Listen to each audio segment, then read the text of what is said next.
Assalamualaikum warahmatullahi wabarakatuh. Apa khabar sahabat-sahabat sidang penonton sekalian? Alhamdulillah, sekali lagi kita bertemu di dalam majlis ilmu ini menerusi rancangan Mu Tunggu Aku Tanya bersama dengan saya Da'i Luqman. Jadi pertama-tamanya sama-sama kita panjatkan kesyukuran kepada Allah SWT kerana dengan izinnya Allah SWT mentakdirkan untuk saudara-saudari sekalian untuk menonton rancangan Mu Tunggu Aku Tanya ini di platform media sosial anda. Namun sebelum itu, saya ingin wawarkanlah kepada sidang penonton yang masih lagi belum subscribe channel kita, jangan lupa untuk klik button subscribe, dan sekiranya ada sebarang persoalan yang ingin diajukan kepada kami berkaitan dengan topik-topik berkaitan dengan agama, boleh untuk tinggalkan persoalan anda di ruangan komen di bawah. Dan jangan lupa untuk klik button kongsi ataupun share kepada seberapa ramai sahabat-sahabat kita yang lain. Mudah-mudahan ianya memberikan manfaat bukan hanya sekadar untuk kita, bahkan untuk sahabat-sahabat kita dan orang-orang yang tersayang. Jadi tanpa membuang masa lagi, jom sama-sama kita saksikan soalan untuk episod kali ini. Apakah hukum pergi ke majlis perkahwinan jiran yang dilangsungkan di dalam gereja? Baik sidang penonton sekalian, satu soalan yang cukup baik, boleh jadi berlaku di kalangan kita pada saat sekarang ini. Mungkin ada di kalangan ahli keluarga mereka yang perlu melakukan aktiviti perkahwinan di dalam gereja. Para ulama berselisih pandangan berkaitan dengan hukum seseorang yang menghadiri majlis walimah di dalam gereja. Para ulama berselisih pandangan berkaitan dengan isu menghadiri majlis walimah di dalam pusat ibadah yang lain. Ada kalangan ulama yang mengatakan bahawa hukumnya haram kerana di dalam gereja tersebut terdapatnya patung-patung sembahan. Ada pula di kalangan ulama yang berpandangan makruh hukumnya menghadiri majlis walimah di tempat-tempat tersebut kerana di dalam hadis Nabi SAW yang mengatakan bahawa rumah-rumah ibadah agama lain terdapatnya syaitan. Dan ada pula di kalangan ulama yang mengharuskan untuk seseorang menghadiri majlis walimah sekiranya di dalam tempat persembahan tersebut tidak ada patung ataupun lambang-lambang keagamaan. Namun begitu,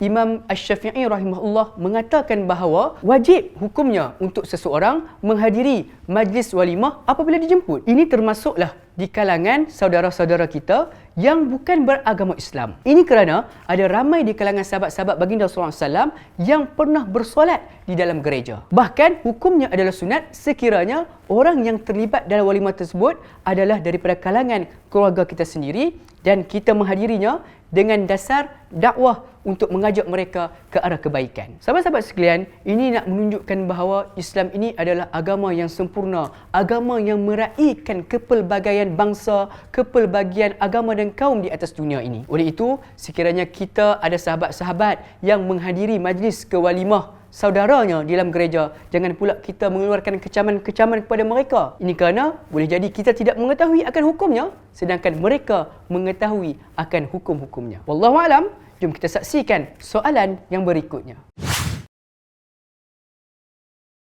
Apakah hukum memakai rantai yang terukir kalimah Allah Subhanahu Wa Taala dan Nabi Muhammad sallallahu alaihi wasallam?